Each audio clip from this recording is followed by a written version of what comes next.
अस्सलाम वालेकुम स्टूडेंट्स। उम्मीद है आप सब लोग खैरियत से होंगे। जी स्टूडेंट्स स्टूडेंट्स लास्ट टाइम हम लोगों ने एक चैप्टर स्टार्ट किया हुआ था। लास्ट टाइम का पिछले 2 लेक्चर से हम लोगों ने कंप्लीशन ऑफ अकाउंटिंग साइकिल या कंप्लीटिंग द अकाउंटिंग साइकिल, हमने कहा था अकाउंटिंग साइकिल कंप्लीट किस तरह से होता है। उसको अगर हम लोग मैंने आप लोगों के साथ शेयर भी किया था लास्ट टाइम, उसको बाकायदा अगर हम लोग एक डायग्राम से उसको समझना चाहें तो हम लोग देखेंगे किस तरह से अकाउंटिंग साइकिल कंप्लीट करते हैं। सबसे पहले हमारे पास बिजनेस ट्रांजैक्शन आती है। हम लोगों ने कहा था अकाउंटिंग क्या है। Accounting is all about 3 activities: analysing या आइडेंटिफाई, रिकॉर्ड एंड कम्युनिकेट। के पहले हम आइडेंटिफाई करते हैं, फिर रिकॉर्ड करते हैं और फिर क्या करते हैं, कम्युनिकेट करते हैं। ठीक हो गया। तो जब आइडेंटिफाई कर लिया हमने ट्रांजैक्शन को, एक इकोनॉमिक इवेंट्स को जब हम आइडेंटिफाई कर लेते हैं, आइडेंटिफाई करने के बाद हम रिकॉर्ड स्टेज की तरफ आते हैं। और रिकॉर्ड स्टेज में हमने कहा था कि हमारे पास जो एक्टिविटीज़ हैं रिकॉर्डिंग की, उसमें ट्रांजैक्शन को एनालाइज करने के बाद जर्नल में हम लोग लिखते हैं। जर्नल में लिखने के बाद हम लोग उसको लेजर में पोस्ट करते हैं। और लेजर में पोस्ट करने के बाद जो लेजर्स के बैलेंसेस हमारे पास आते हैं, उन बैलेंसेस की मदद से हम लोग क्या करते हैं, ट्रायल बैलेंस बनाते हैं। ठीक है। ट्रायल बैलेंस को बनाने के बाद हम ट्रायल बैलेंस में जितने भी अकाउंट्स अवेलेबल होते हैं बेटा, उनका इंडिविजुअली एनालिसिस करने के बाद जिन अकाउंट्स में अपडेशन होने वाली होती है, जिन अकाउंट्स में चेंजेस होने वाली होती हैं, उन चेंजेस को रिकॉर्ड करने के लिए हम लोग एडजस्टिंग एंट्रीज पास करते हैं। और जब एडजस्टिंग एंट्रीज पास हो जाती हैं तो उसके बाद फिर हम लोग दोबारा से उन एडजस्टिंग एंट्रीज को लेजर्स में पोस्ट करने के बाद अगेन उन लेजर बैलेंसेस को इस्तेमाल करते हुए एक ट्रायल बैलेंस बनाते हैं, जिसे हम लोग एडजस्टेड ट्रायल बैलेंस का नाम देते हैं। ये स्टेप नंबर 6 आ गया है। और ये एडजस्टेड ट्रायल बैलेंस हमें फिर बेस देता है फाइनेंशियल स्टेटमेंट्स को बनाने के लिए। एडजस्टेड ट्रायल बैलेंस के बाद हम लोग फाइनेंशियल स्टेटमेंट्स प्रिपेयर करते हैं। और फाइनेंशियल स्टेटमेंट्स के बाद हम लोग क्लोजिंग एंट्रीज पास कर देते हैं। और उसके बाद पोस्ट क्लोजिंग ट्रायल बैलेंस, जो लास्ट टाइम तक हमने काम डिस्कस किया था। ठीक है।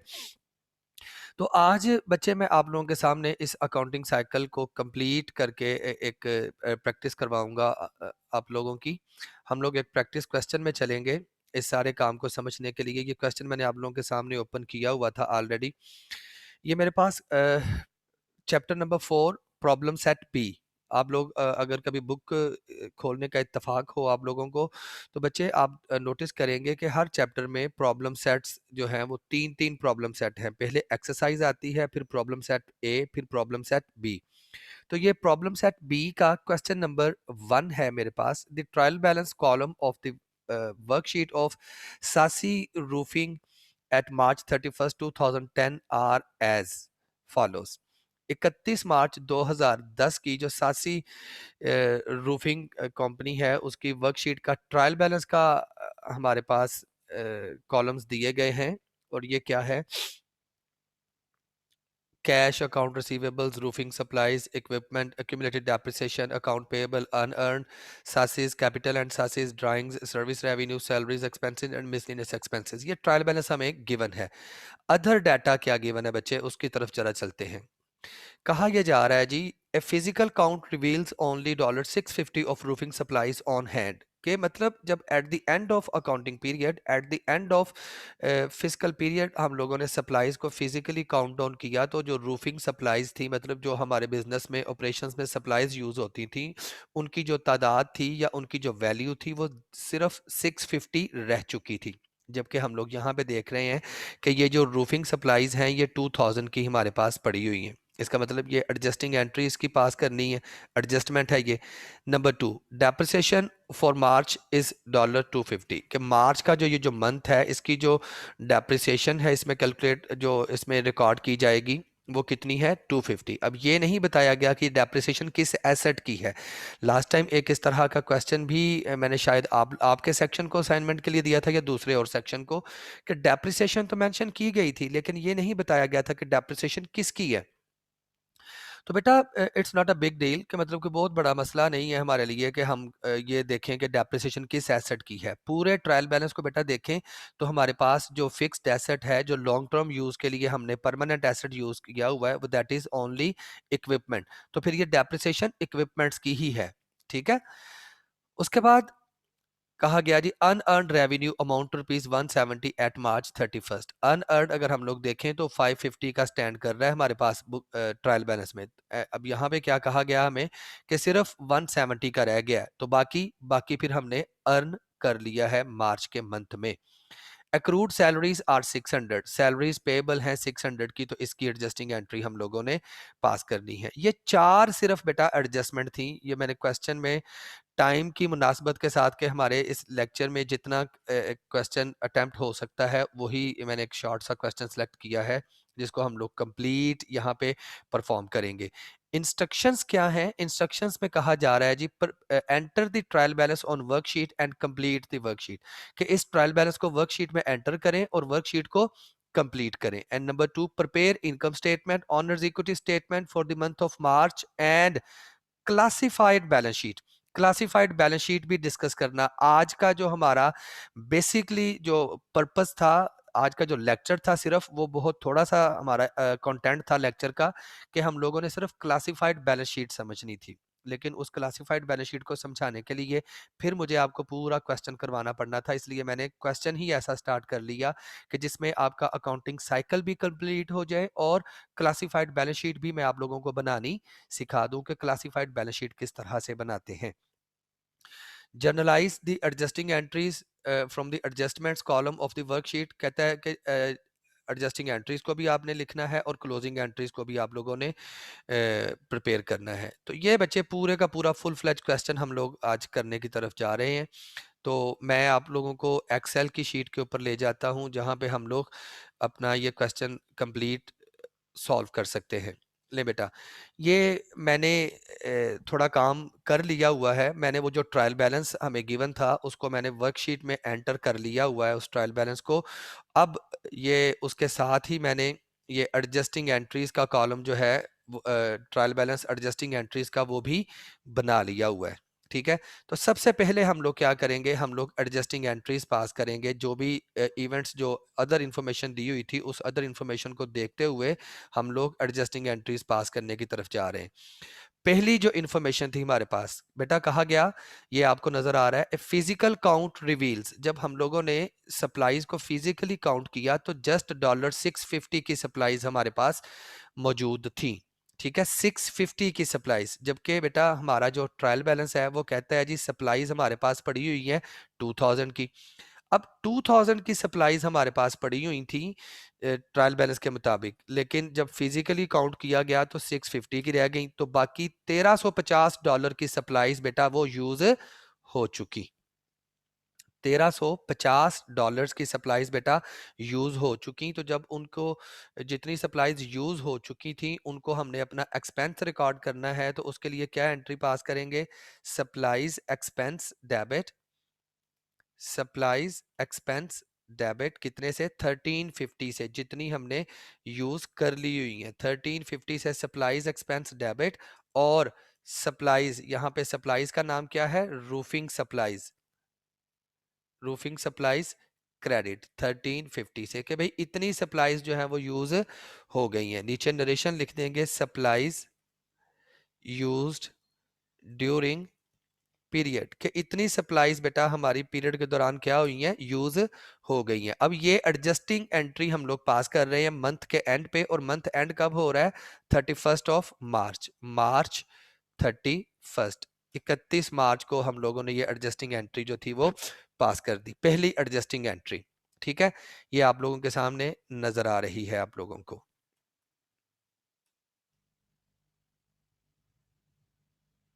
ले बेटा जी, पहली एडजस्टिंग एंट्री हम लोगों ने पास कर ली, रूफिंग सप्लाईज एक्सपेंस। यहाँ पे मैं पूरा ही लिखता हूँ अकाउंट भी, क्योंकि जो सप्लाईज हमने यूज़ की हैं उनकी डिटेल देनी ज़रूरी है। रूफिंग सप्लाईज थी ना, ये देखें आप, अगर ट्रायल बैलेंस को देखें तो ये रूफिंग सप्लाईज हमारे पास पड़ी हुई थी जो बिज़नेस पर्पज़ के लिए यूज़ हो रही थी। सासी रूफिंग का बिज़नेस था हमारा, तो वो रूफिंग के लिए जो सप्लाईज हमारी यूज़ हो रही थी वो सप्लाईज यूज़ हो गई हैं। तो जितने से सप्लाईज यूज़ हो गई उतने से एक्सपेंस, और उतने से ही हम लोगों ने क्या कर लिया, अपने एसेट को डिक्रीज़ कर लिया। एसेट डिक्रीज़ हो गया तो वो credit.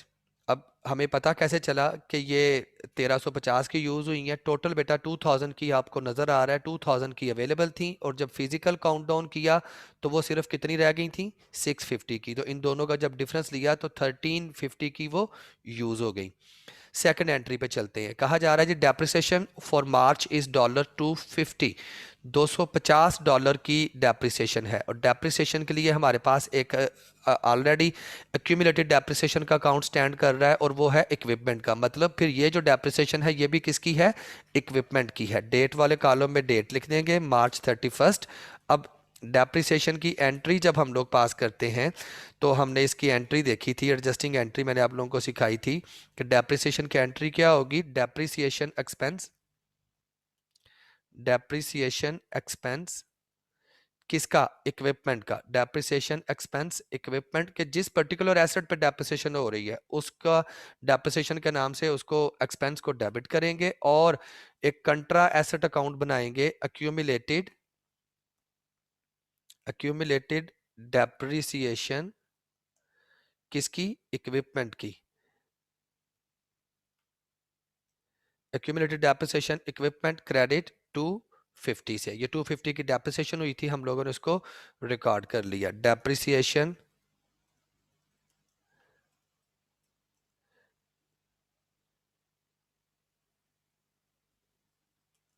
Depreciation expense charge to, या डेप्रिसिएशन एक्सपेंस रिकॉर्डेड, कि ये डेप्रिसिएशन का एक्सपेंस हमने रिकॉर्ड कर लिया कि ये पीरियड के दौरान डेप्रिसिएशन हुई थी। ये दूसरी एडजस्टिंग एंट्री बेटा हम लोगों ने पास कर ली। उसके बाद थर्ड एंट्री पे चलते हैं। थर्ड एडजस्टिंग एंट्री पे वो कौन सी है बेटा? Unearned revenue amount to ₹170 on March. ये जो अनअर्न्ड बेटा हमें नजर आ रहा था 550 का, यू कैन सी, ये देखें अनअर्न्ड रेवेन्यू 550 का पड़ा हुआ था, और कहा गया कि मार्च के एंड पे सिर्फ 170 का रह गया। टोटल कितने का था हमारे पास? 550 का। 550 का था, लेकिन अब कितना रह गया है? 170 का। तो बाकी जो 380 का रेवेन्यू था वो हमने अर्न कर लिया। तो अनअर्न्ड रेवेन्यू जितना अर्न कर लिया बेटा, उतने से हम लोग उसको क्या कर देंगे? लायबिलिटी को खत्म कर देंगे। अनअर्न्ड रेवेन्यू डेबिट, कितने से डेबिट? जितना अर्न कर लिया था। अर्न कितना किया था? 380 का। ठीक है, 380 से हम लोगों ने रेवेन्यू अर्न कर लिया, तो उतने से अनअर्न्ड रेवेन्यू डेबिट हो गया, और उतने से ही हम लोग अपने रेवेन्यू को जो है वो क्रेडिट कर देंगे, जिसका नाम था service revenue. Unearned revenue debit और service revenue, service revenue credit, कितने से? जितना अर्न कर लिया था। 380 का रेवेन्यू अर्न कर लिया था, तो उतने से क्या कर दिया मैंने? सर्विस रेवेन्यू को क्रेडिट कर दिया। और यहाँ पे डेट लिख देंगे मार्च 31। सारी एंट्रीज एक ही दिन, जब मार्च 31 एंड हो रहा है, मार्च का मंथ एंड हो रहा है, उसी एंडिंग डेट की एंट्रीज पास कर रहे हैं ना बेटा, तो वही डेट हम लोग साथ में यहाँ पे मेंशन करते जाएंगे। ठीक है, तो यहाँ पे नरेशन क्या लिखेंगे? रेवेन्यू अर्न ड्यूरिंग पीरियड, कि ये पीरियड के दौरान हमने रेवेन्यू अर्न कर लिया है। कहाँ से? अनअर्न्ड में से। ये थर्ड एंट्री थी बेटा जो मैंने आप लोगों के सामने पास की। उसके बाद लास्ट एंट्री, अक्रूड सैलरीज 600, 600 की सैलरीज अक्रूड थी, मतलब सैलरीज जो है वो एम्प्लॉयज से काम तो करवा लिया था, उनसे सर्विसेज तो ले ली थी, लेकिन अभी उनकी पेमेंट नहीं हुई। ना ही पेमेंट हुई है और ना ही उनकी रिकॉर्डिंग हुई है। तो यहाँ पे डेट लिखेंगे मार्च 31। अक्रूड एक्सपेंस के लिए मैंने आपसे कहा था जो भी एक्सपेंस अक्रूड होगा उसको हम लोग क्या करेंगे? एक्सपेंस को रिकॉर्ड करेंगे। एक्सपेंस जब भी रिकॉर्ड होता है इंक्रीज होता है डेबिट, एक्सपेंस डेबिट। और ये सॉरी बेटा मैं ज़रा सैलरीज की अमाउंट देख लूँ। अक्रूड सैलरीज कितने की थी? अक्रूड सैलरी थी 600 की। 600 के साथ हम लोग क्या करेंगे? सैलरीज एक्सपेंस को डेबिट करेंगे, और इसको पे करना है। लायबिलिटी क्रिएट होगी सैलरीज पेएबल के नाम से। सैलरीज पेएबल, सैलरीज पेएबल के नाम से हमने लायबिलिटी क्रिएट कर ली। लायबिलिटी क्रिएट होती है तो वो क्रेडिट होती है। यहाँ पे नरेशन क्या लिखेंगे? Salaries accrued for the period, कि ये पीरियड के लिए सैलरीज हमारी जो थी वो क्या हो गई, एक्रूड हो गई। तो बेटा ये आप लोगों ने देखा, मैंने आप लोगों के सामने जितनी भी एडजस्टमेंट्स हमें गिवन थी, उन तमाम एडजस्टमेंट्स, चार एडजस्टमेंट्स थी सिर्फ, उन चारों को लेकर मैंने आप लोगों के सामने एडजस्टिंग एंट्रीज पास कर दी। अब हमें ये कहा गया बेटा कि ये जो आपका वर्कशीट में एडजस्टमेंट वाला कॉलम है, इन एडजस्टिंग एंट्रीज को उसमें आप लोगों ने क्या करना है, इन एडजस्टिंग एंट्रीज को उसमें एंटर करना है। तो अब जब हम इसको एडजस्टमेंट वाले कॉलम में एंटर करेंगे तो वो किस तरह से हम लोग करेंगे, अब ये देखते हैं। पहली एडजस्टिंग एंट्री को बेटा अगर देखें तो इसमें दो अकाउंट इस्तेमाल हो रहे थे।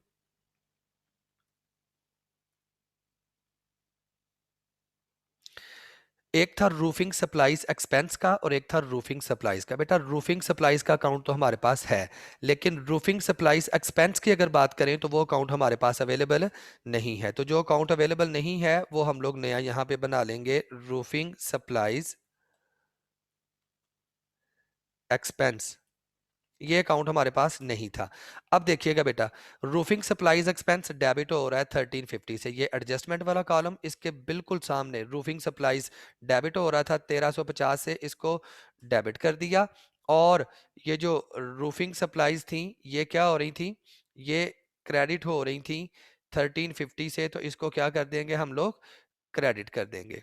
ठीक है, रूफिंग सप्लाईज क्रेडिट हो रही हैं कितने से, रूफिंग सप्लाईज के बिल्कुल सामने 1350, 1350 से क्रेडिट हो रही थी, तो इनको क्रेडिट कर दिया। ठीक है, ये पहली एडजस्टिंग एंट्री जो थी उसको वर्कशीट में हम लोगों ने एडजस्टमेंट्स वाले कॉलम में ट्रांसफर कर दिया, पोस्ट कर दिया। Second entry, depreciation expense equipment और एक्यूमुलेटेड डेप्रिसिएशन। बेटा ये पूरे ट्रायल बैलेंस को जब गौर से देखेंगे तो एक्यूमुलेटेड डेप्रिसिएशन का अकाउंट हमारे पास अवेलेबल है, लेकिन डेप्रिसिएशन एक्सपेंस नहीं है। Depreciation expense equipment. ठीक है, अब देखें डेप्रिसिएशन एक्सपेंस डेबिट हो रहा है कितने से, 250 से, डेप्रिसिएशन एक्सपेंस डेबिट, और एक्यूमुलेटेड डेप्रिसिएशन इक्विपमेंट 250 के साथ क्रेडिट। ये दूसरी एंट्री भी हम लोगों ने पोस्ट कर ली। एक्यूमुलेटेड क्रेडिट हो रहा था, इसके बिल्कुल सामने एडजस्टमेंट्स वाले कॉलम में क्रेडिट साइड पे हम लोगों ने इस अमाउंट को मेंशन कर दिया। बेटा ये बताना मेरा नहीं ख्याल के बार बार ज़रूरी है कि पहला कॉलम डेबिट होगा और दूसरा कॉलम क्या होगा, क्रेडिट होगा। ठीक है, अगर आपको कोई इशू होता है तो हम लोग यहाँ पे लिख भी देते हैं कि ये फर्स्ट कॉलम जो है ये डेबिट का है और ये जो सेकंड कॉलम है ये क्रेडिट का है। ठीक है, ये मैंने आप लोगों की सहूलत के लिए साथ में लिख भी दिया है। ठीक है, थर्ड एंट्री की तरफ चलते हैं। दो अकाउंट्स हैं बेटा, एक अनअर्न्ड का और एक सर्विस रेवेन्यू का, और दोनों अकाउंट अवेलेबल हैं। अनअर्न्ड का अकाउंट भी है और सर्विस रेवेन्यू का अकाउंट भी है। अनअर्न्ड अकाउंट डेबिट हो रहा है तो अनअर्न्ड के बिल्कुल सामने 380 से डेबिट कर देंगे, और सर्विस रेवेन्यू का अकाउंट क्रेडिट हो रहा है उसके बिल्कुल सामने 380 से क्या कर देंगे, क्रेडिट कर देंगे। तो ये दूसरी ट्रांजेक्शन जो थी तीसरी, उसको भी हमने पोस्ट कर लिया। लास्ट एंट्री पे चलते हैं, एडजस्टिंग एंट्री पे, सैलरीज एक्सपेंस और सैलरीज पेबल। सैलरीज एक्सपेंस का अकाउंट बेटा हमारे पास ये अवेलेबल है, सैलरीज पेबल नहीं है। तो जो अकाउंट अवेलेबल नहीं है उस अकाउंट को हम लोग यहाँ पे नया ओपन कर लेंगे, सैलरीज पेबल। जिस चीज के साथ पेबल लग जाता है बेटा वो लायबिलिटी होती है। सैलरीज एक्सपेंस डेबिट हो रहा है 600 से, तो मैं क्या करूंगा, सैलरीज एक्सपेंस के बिल्कुल सामने एडजस्टमेंट वाले कॉलम में डेबिट साइड पे 600 एंटर कर दिया, और सैलरीज पेबल क्रेडिट हो रही है तो उसके सामने एडजस्टमेंट वाले कॉलम में 600 क्या कर दिया, क्रेडिट कर दिया मैंने। ठीक है, तो ये बेटा जितनी भी एडजस्टमेंट्स थी उनको मैंने वर्कशीट में एडजस्टमेंट वाले कॉलम में एंटर कर दिया। अब एंटर करने के बाद मैं क्या करूंगा, मैं इनका टोटल करूंगा, डेबिट साइड का भी और क्रेडिट साइड का भी, ये देखने के लिए कि भाई क्या मैंने डबल एंट्री को ठीक तरह से पोस्ट किया है, कि कोई चीज़ ज़्यादा या कम तो नहीं लिख दी। तो बेटा जब मैंने देखा तो दोनों का आंसर आ गया 2580। दोनों के जो बैलेंसेस थे बेटा वो बिल्कुल ठीक आए हैं। ठीक है, ये आप देख सकते हैं, डेबिट और क्रेडिट दोनों के मेरे इक्वल आ रहे हैं। अब हम लोगों ने इसके बाद जो नेक्स्ट काम अपने लास्ट लेक्चर में सीखा था कि हम लोगों ने ये एडजस्टिंग एंट्रीज करने के बाद इन एडजस्टमेंट्स को वर्कशीट में एंटर किया। वर्कशीट में एंटर करने के बाद प्रीवियस ट्रायल बैलेंस और ये जो एडजस्टमेंट्स हैं इन दोनों को यूज करते हुए बेटा मैं क्या करने जा रहा हूं, एडजस्टेड ट्रायल बैलेंस बनाने जा रहा हूं। अब देखिएगा बच्चे,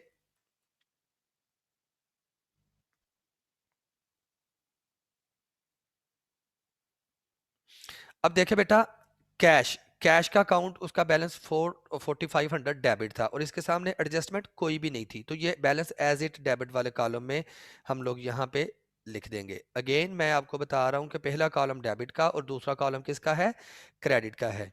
ऐसे ही अकाउंट रिसीवेबल 3200 का था, कोई एडजस्टमेंट नहीं थी, तो ये बैलेंस एज इट, जिसका बेटा कोई एडजस्टमेंट नहीं होगी वो बैलेंस एज इट आ जाएगा। अगर डेबिट था तो डेबिट कॉलम में, अगर क्रेडिट था तो क्रेडिट वाले कॉलम में आ जाएगा। ठीक है, अब जैसे देखें रूफिंग सप्लाईज पर एडजस्टमेंट थी, 2000 डेबिट बैलेंस था और ये क्रेडिट हो रहा है, ये डेबिट और ये क्रेडिट। अब दोनों का हमने डिफरेंस लेना है। बेटा देखें, बैलेंस करने के लिए मैंने आपको समझाया था कि जो जो अमाउंट हैवी होगी बैलेंस वही होगा। अब 2000 डेबिट था और ये ज्यादा था तो बैलेंस डेबिट ही होगा, मतलब यहाँ पे डेबिट साइड पे दोनों का डिफरेंस लेके लिख देंगे 2000 माइनस 1350, तो ये डेबिट साइड पे आ गया 650। इक्विपमेंट का अकाउंट एज इट आ जाएगा 11,000 का, जो हमें गिवन था वैसे ही लिख दिया।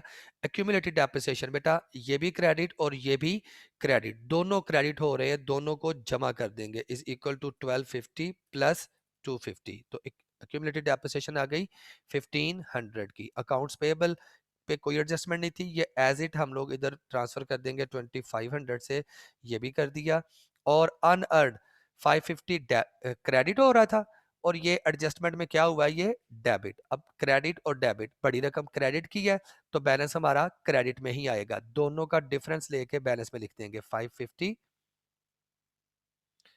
550 माइनस 380, तो बाकी रह गया कितना 170, जो हमें उसने कहा था कि ये रह गया है वही लिख दिया।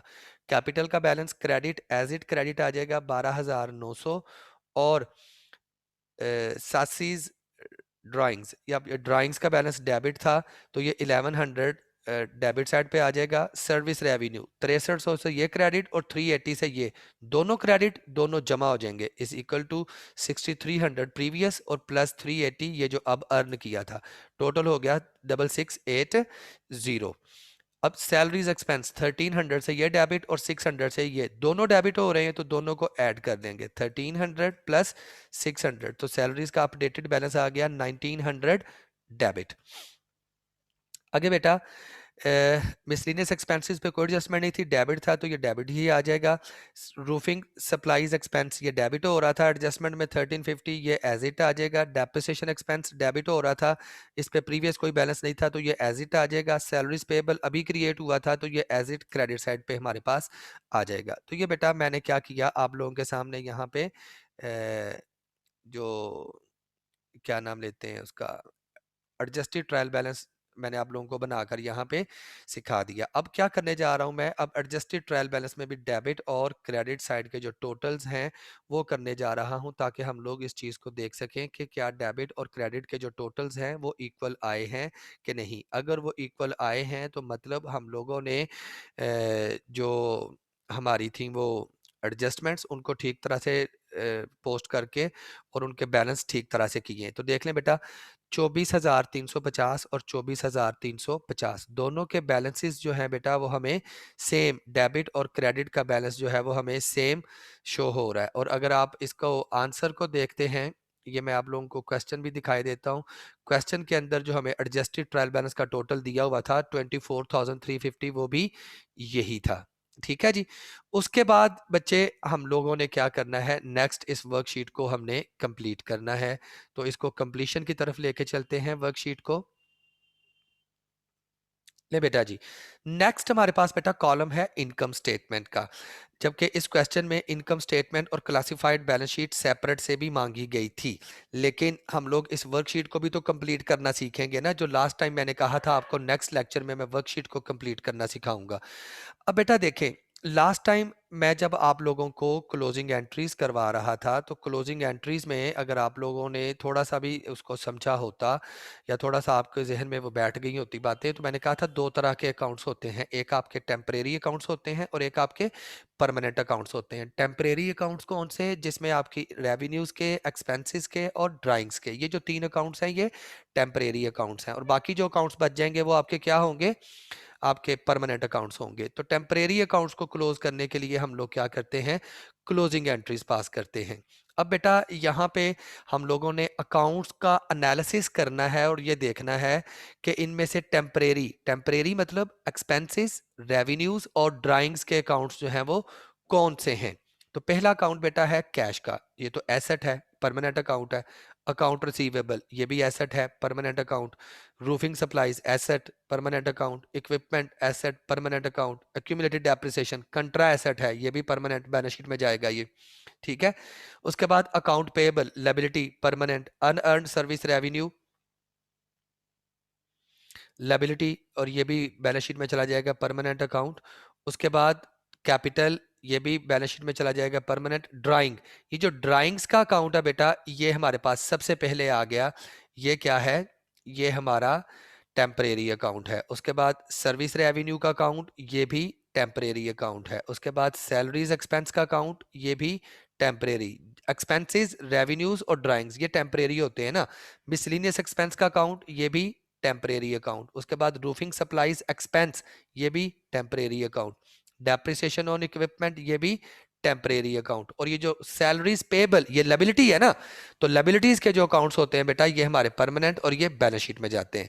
तो यहाँ पे बच्चे हमारे पास ये जो अकाउंट्स आए हैं 1 2 3 4 5 6, सिर्फ ये 6 अकाउंट्स हैं जो कि टेम्परेरी अकाउंट्स हैं। उनमें से एक अकाउंट रेवेन्यू का है और 1 2 3 4 अकाउंट्स जो हैं वो एक्सपेंस के हैं और एक अकाउंट ड्राइंग्स का है। इनकी हम लोगों ने क्या करनी है बेटा? क्लोजिंग एंट्रीज पास करनी है। तो सबसे पहले हम लोग रेवेन्यू, पहले हमें सबसे पहले रेवेन्यू नजर आ रहा है, तो रेवेन्यू की पहले पहले रेवेन्यू की, फिर एक्सपेंसेस की, फिर इनकम की, और एंड पे जाके बेटा हम लोग ड्राइंग्स की क्लोजिंग एंट्री पास करते हैं, ठीक है। तो क्लोजिंग एंट्रीज भी हम लोगों ने पास करनी है कब? 31 मार्च, जब हम लोग क्लोजिंग कर रहे हैं। क्लोजिंग तो 31 मार्च को ही हो रही है ना, तो यहाँ पे हम लोग लिखेंगे मार्च 31।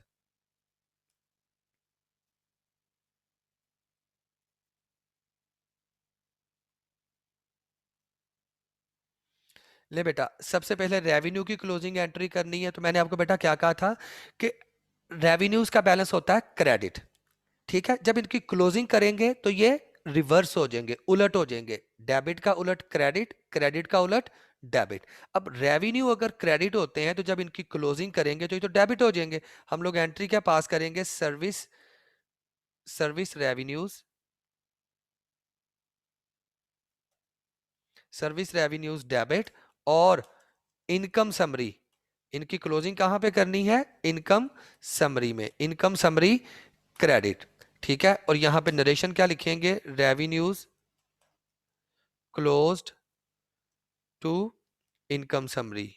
रेवेन्यूज को क्लोज कर दिया हम लोगों ने इनकम समरी में, ठीक है जी। ये पहली एंट्री पास कर दी। अब अमाउंट कितनी होगी रेवेन्यूज की, उसके लिए हमें एडजस्टेड ट्रायल बैलेंस को देखना पड़ेगा। एडजस्टेड ट्रायल बैलेंस को देख के बेटा क्लोजिंग एंट्रीज पास करनी है।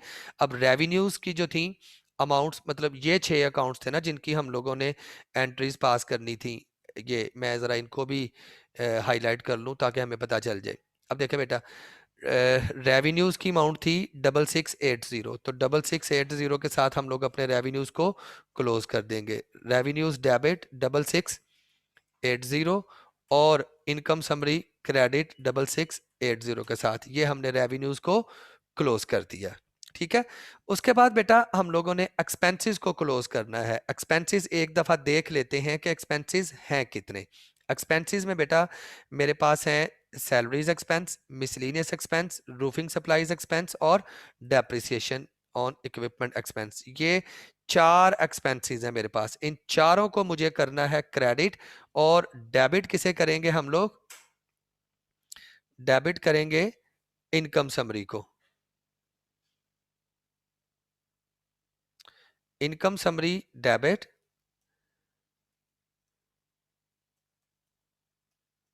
इनकम समरी डेबिट, और सबसे पहले मैं क्रेडिट कर देता हूं roofing supplies, roofing supplies expense. उसके बाद दूसरा जो एक्सपेंस है मुझे बार बार वो देखना ही पड़ेगा, salaries expense, miscellaneous expense,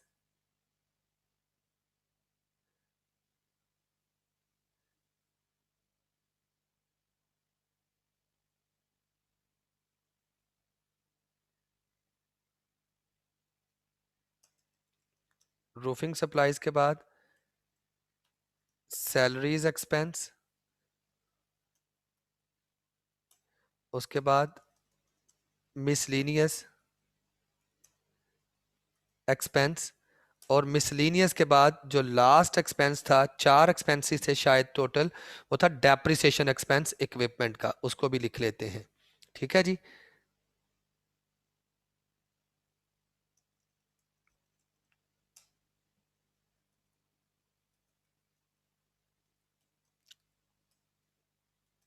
depreciation expense, और साथ में क्या लिख देंगे, इक्विपमेंट। ठीक है जी। ये हम लोगों ने क्या कर दिया, हम लिख देंगे जी expenses closed to income summary, के हम लोगों ने एक्सपेंसेस को इनकम समरी में क्या कर दिया है, क्लोज कर दिया है। ठीक है जी। अब यहाँ पे हम लोग नरेशन डेट लिख देंगे, इसकी भी डेट कौन सी थी, मार्च 31, 31 मार्च। अब इनकी फिगर्स हम लोगों ने लिखनी है। रूफिंग सप्लाईज सबसे पहले मैंने लिख दिया है, गलती से तरतीब सेम होनी चाहिए थी लेकिन कोई बात नहीं। रूफिंग सप्लाईज का एक्सपेंस था 1350 का, और डेप्रिसिएशन का था 250। रूफिंग सप्लाईज 1350, जो फिगर्स नजर आती जा रही है ना, रूफिंग सप्लाईज 1350 और डेप्रिसिएशन का 250। अब बाकी रह गई हैं हमारे पास सैलरीज और मिसलीनियस। सैलरीज का बैलेंस कितना था बेटा, सैलरीज का बैलेंस 1900 और मिसलीनियस का 400। 19 एंड 400 के साथ हम लोग ये एंट्री भी पास कर देंगे। सैलरीज 1900 और मिसलीनियस कितने थे, 400। अब बेटा ये सारे एक्सपेंसेस को मिलाएंगे और मिलाने के बाद हम लोग एंट्री पास कर देंगे। सारे एक्सपेंसेस को जमा करें तो वो बन रहा है बेटा मेरे पास 3900 शो हो रहा है। ठीक है, तो ये 3900 से इनकम समरी को डेबिट कर देंगे। ठीक है जी। ये बेटा हमने क्या किया, सारे एक्सपेंसेस और सारे रेवेन्यूज को हम लोगों ने क्लोज कर दिया है, कहां पे, इनकम समरी में। अब ये तो हमने बेटा क्लोजिंग एंट्रीज पास की थी।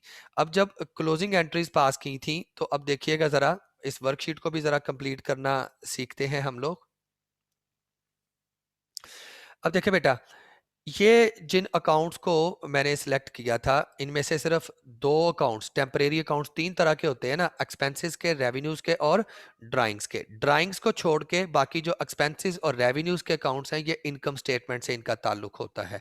तो बेटा इनको हम लोग क्या करेंगे, इनकम स्टेटमेंट में ट्रांसफर कर देंगे। अब ये जो सेम एज इट बैलेंस उठाएंगे, ये रेवेन्यू का बैलेंस क्रेडिट था, इसे उठाकर इनकम स्टेटमेंट में क्रेडिट साइड पे लिख देंगे।